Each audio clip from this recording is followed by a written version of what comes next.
Good evening, everyone. I'm Monica Justice, and welcome to Low Country News. Today is July 9th, 2026. And I'm Warren Truth. I have a special show today involving the 4th of July fight that occurred with the police in North Charleston. It was a very disturbing incident that occurred, and it really rattled Low Country News. Let's go to the footage.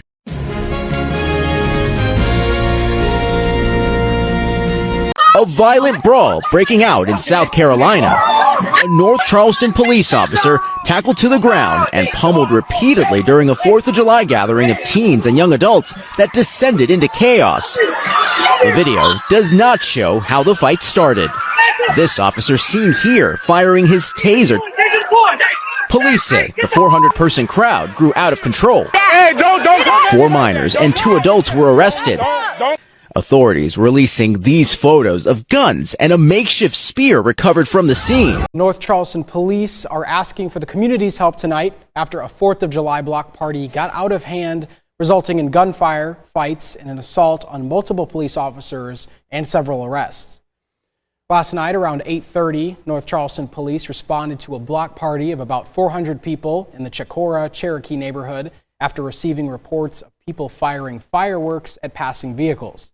Police were informed that multiple people had discharged firearms as well, which led police to defuse the situation by asking everyone to leave. North Charleston Police Chief Ron Camacho tells us fights then broke out, which led to multiple officers being assaulted. NCPD arrested 3 juveniles and 1 adult, and at least 1 person was charged with assaulting an officer. Chief Camacho says North Charleston police have changed the way it interacts with juveniles recently or suspects under 18 years old in certain situations, as officers of higher ranking are now required to be involved. Tonight, Camacho is also asking for the community's help. Stuff like this is getting dangerous. I am looking for any way possible to try to solve this issue of unruly juveniles. It's very complex and probably the most difficult thing that I've had to deal with in my career. Says he plans to meet with law enforcement and community leaders tomorrow to discuss yesterday's incident and ways to prevent future situations like this while keeping the community safe. This message is specifically for the Chief of Police. Low Country News has the answers to resolve the community issues. Contact us and we'll walk you through the entire process. I saw you get emotional and it made me emotional as well. Let's work together. Up next, extended footage. Thank you for joining us. First at 5, North Charleston police have released the name of 2 individuals arrested in the alleged assault of multiple police officers following a block party. Maybe you've seen this video circulating online. 2 adults and 4 juveniles were taken into custody following Saturday's melee in the Chicora, Cherokee neighborhood. 19-year-old Giovanni Campbell and 18-year-old Samaya Weaver were charged in the incident. Police say they first got calls about gunfire and people shooting fireworks at passing cars. When officers arrived, the department says they were assaulted, with 2 female officers suffering minor injuries. We were first doing that with our vehicles, driving around telling people to disperse. Then people started fighting. We started hearing gunshots. So we had to get out of our vehicles and go on foot into this crowd to start bringing up these fights. And that's when you saw, my officers get attacked. Campbell is charged with possession of a machine gun, while Weaver faces charges of breach of peace and assault on police while resisting arrest. 911. I called 45 minutes ago and asked to have officers come out here to break up a group of kids with firearms, and now there's like a full-out war going on outside my front door. Kid with the gun's wearing a gray hoodie with black shorts. At least that's the only one I saw with the gun, but there could be more. I got a group of teenage kids across my street shooting gun into the ground, and I know for a fact because I just watched the one little punk put it back in his waistband.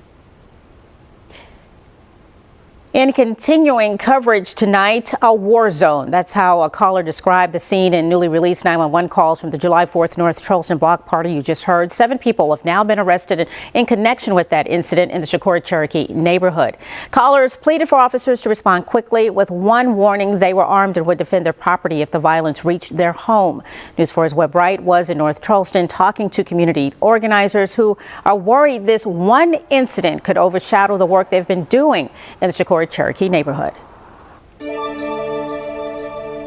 It's a historic community in North Charleston, but advocates for the Chicora Cherokee neighborhood don't want to see it defined by the chaos of this weekend. A lot of these are probably young people, and they're shooting chaos on our street right now, honey. 911 calls tell the story. Chaos during a 4th of July block party. During the police response, officers were assaulted with 2 female officers sustaining minor injuries. Shooting randomly. A bullet could come through at any second. Yeah, I'm in danger. But community organizers don't want it to be the whole story of their neighborhood. This community has been doing this 14 years, and they had no outside assistance from law enforcement or anybody with no incident. In the aftermath, 25 city leaders and community organizers met to look for solutions. We've been doing the work for the past 10 years on community engagement, rebuilding that trust and that bridge between North Charleston in particular and the city. That relationship is important, but to reach the youth, it starts in the neighborhoods. There's nobody with a cape on that's going to fly into our community and make a difference. I'm calling you, men. We need you. We can't just get on Facebook and talk about this and talk about that. We got to be boots on the ground. We talk to them about financial literacy. We talk to them about their mental health, which nobody ever asks about. They say the reach must extend to parents as well. If we can show the parents that we're going to work with them, then it creates an environment where they'll trust us with their children. What you know is very limited. What you don't know is limitless. We have to have a positive mindset. According to North Charleston Police, the investigation continues, but they also say the investment in community relations will continue as well. In North Charleston, working for you, Webb Wright, News 4. I completely agree with the gentleman that mentioned mental health. It matters extremely. And I remember when I was young, there were boys and girls clubs on every corner. Where are they in North Charleston? What are the other options for the youth to do positively and something that doesn't cost? Let's institute some of these establishments up next. Extended footage. In advance of the holiday, earlier that day, police leadership met with the event organizers to discuss the event, including traffic, parking plans to ensure emergency vehicles could safely access the area if needed. At approximately 8:30 p.m., officers began receiving reports of gunfire and individuals firing fireworks toward passing vehicles. Officers responded immediately and were informed by attendees that several people had begun discharging firearms. Officers made repeated public announcements advising that the event had ended and directing everyone to leave the area safely in an attempt to de-escalate the situation. Despite those efforts, multiple fights broke out and additional gunshots were fired. Officers exited their patrol vehicles to intervene, separate the individuals involved in the fights, and work to restore order and protect the public. During the response, multiple firearms and a makeshift spear were recovered. Multiple officers were physically assaulted, with 2 female officers sustaining minor injuries. Several attendees were arrested as a result of their actions. Attacks on law enforcement are unacceptable, and those responsible will be prosecuted to the fullest extent of the law. The safety of our residents and visitors remains our highest priority. We appreciate the cooperation of many attendees who complied with officers' instructions. We especially thank those from the community who helped officers during the attacks, and the different law enforcement agencies who responded to assist, which included Charleston County Sheriff's Office, the Charleston Police Department, the Berkeley County Sheriff's Office, and the South Carolina Highway Patrol. The 2 female officers that were injured are fine. They're working. I spoke to them, the mayor spoke to them. They're in good spirits. The young officer that's in the video, she's back working today. Kind of gives you a little sense of that North Charleston police toughness and pride that we take in ourselves, and the spirit that this department has. So with that, I'll open it up for questions. How many arrests were made and under what charges? 4 arrests were made yesterday, 3 juveniles and 1 adult. I know at least 1 or 2 of those arrests were for assaulting an officer. I don't know what the other 2 arrests were for. I don't have that information in front of me. What's the location, the address where this actually took place? In the area of the Chicora Community Park on Calvert. That happened in that area, and that whole area became basically a civil disturbance. It spilled out. So, Can you confirm any identities of who was arrested? I don't have that. That'll be coming out tomorrow morning. So I know this was permitted. I was just wondering if you had any additional details about how the celebration turned into the civil disturbance, and you know how many gunshots might have been fired, or by how many people. Yeah, our officers went out there and made contact with the permitted person at first, and it was fine. We got called back there, and that's when this large crowd was there. So it's the 4th of July. We had prior intelligence that a bunch of kids, a bunch of juveniles were going to be running around, you know, having these fights with these, you know, Roman candles, these fireworks, and we just didn't know that they were going to be in that area at that time. So we had planned for that. I think they just took advantage of that block party, intermingled, and started being unruly. So were the people who you knew were going to have Roman candle fights, were they not originally with the block party, do you know? Yeah, that we're trying to figure out, we're trying to investigate. We have a ton of body-worn camera footage that we have to go to. More arrests will be made as we go through our body camera footage. You know, what you got on that social media, you're looking at one little snippet of one little video. We were out there for an extended period of time, and there was a lot of contact that was made. Also, we recovered 4 firearms, 2 of which were automatic, okay? So that just shows that this wasn't just, you know, us saying that there was gunfire there. We recovered 4 weapons, 4 guns. So, very hectic situation, and I want to praise my officers for the restraint that they showed in that video and outside of that video, okay? When we're dealing with juveniles, we get judged at a very high level. And we here, since I've been here, we have changed our policy in certain ways on how we deal with juveniles. But we need some help, you know, we really do. We need some help. We need some help from the community, because stuff like this is getting dangerous. This morning I was talking to Chief Walker about his situation, you know, and he expressed the same thing. Their officer was hurt way worse than ours. And it's becoming an issue. It's becoming an issue across the United States. So we have some plans to meet the law enforcement leaders here to come up and talk some strategy. And we're gonna meet tomorrow with some of the community leaders to kind of discuss what happened.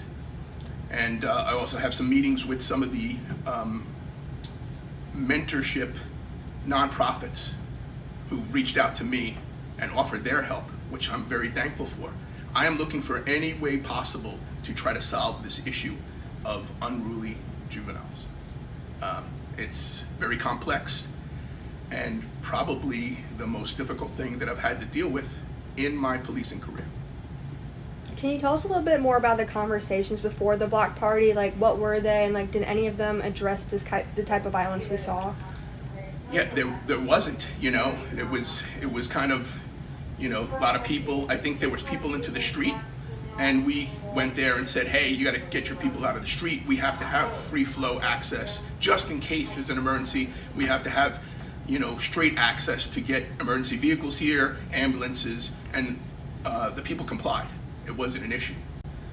It was the next time that we showed up that the crowd grew exponentially, and that's when there was problems.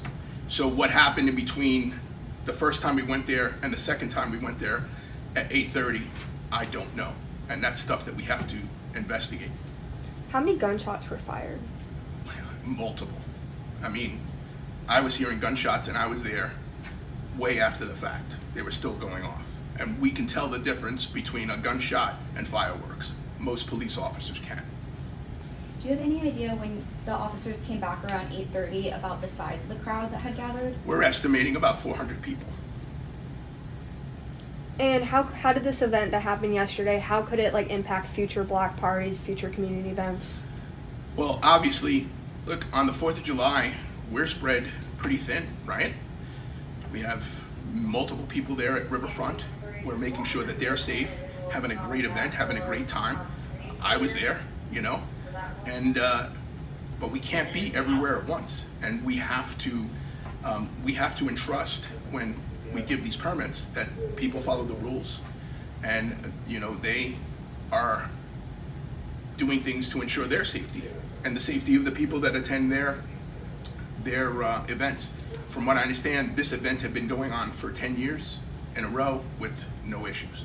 So we have to figure out what happened, and that's going to take a little bit of time. Will that body cam footage ever be publicly available once you have more of an investigation figured out? No, probably not, no. And I know that this type of a situation is very dangerous, and you know, people having guns at big events in North Charleston has been deadly before. So you mentioned earlier that you wanted to praise your officers. They used a lot of restraint. Certainly with guns involved, it seems that they were able to handle the situation in, you know, the best way that they thought so. I was curious if you have any other information about how the situation was put under control. Were officers just putting hands on people? Did they use less lethal weapons like tasers? Do you have any of those details? Yeah, I know we used taser, right? You saw that. I don't think we used anything else other than hands. Can't confirm. I did not get that information. But again, we were just there telling people to move along and trying to break up fights, right? And we can usually do that with our voices and our presence, and people usually comply, right? Smart people comply, right? Mature people comply. Juveniles are giving us a hard time, right? They're having problems complying with police officers. That is an issue. We've gone into schools. We've given classes on how to interact with police officers, right? So, I mean, we've changed policy. What more is there for us to do? I'm looking for help. I'm searching for answers. Yeah, are you able to explain what the policy change was? Sure. So, if you remember last year, we had a couple of incidents with kids selling roses and kids selling candy, which also went viral. And this year, upon meeting with a community member, a church member, we talked about an incident, and I got their feedback.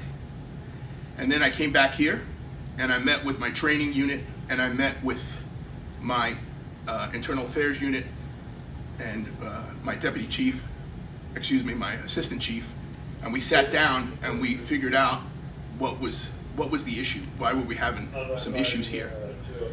And basically, we figured out that we needed to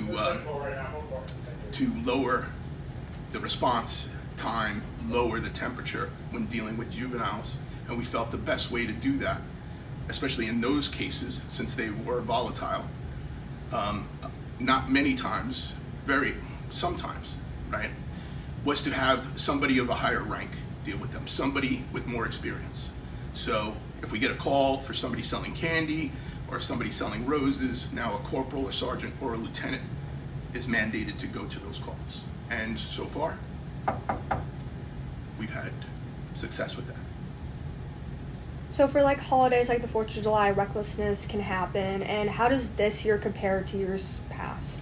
Well, I was only here last year, and based on last year, we beefed up. We got more people here. So one of the neighborhoods, we dealt with the kids firing fireworks at each other. So we knew that. And then this year we captured intelligence that they were going to do that again. So we prepared for that, and we had extra people, and we were ready for that event. We were not ready for this, right? We kind of were, because we had some extra people out there in anticipation for the other thing. The other thing was going to be later on in the night. The other thing didn't happen because we had plenty of people out there, and we flooded the streets, and everything was relatively quiet after this. What do you think led to this, and why do you think it happened? I don't know. We have to investigate and try to find out what kicked this off. Yeah. Anything else? Do you still think there's like a sense of broken trust between the community and law enforcement? You know, I'm looking at some of the comments, and I usually never, ever read comments, right? That's the thing. Don't read the comments. But I'm pleasantly surprised and encouraged that we're getting some positive comments, that we're seeing people say, hey, those kids were out of control, you know, that they're putting some responsibility and accountability on those juveniles that assaulted my officer, you know, and that gives me hope. You know, this is a great community, and we've done a lot of work in the time that I've been here, and even way before, you know, way before. This community has come a long way. I'm at the end piece. I only got 1 year and 8 months here, and I've seen changes in that short amount of time. So we're building that trust every day, you know, and the restraint that my officers use, right, should be further notice of us wanting to build that trust further, because in another community that might have looked very, very different. All right, everyone, for Low Country News, I'm Monica Justice. And I'm Warren Truth. Thank you for watching, and please don't forget to like, follow, and subscribe to True Perspective 843. Good night, everyone. Stay safe, and see you tomorrow.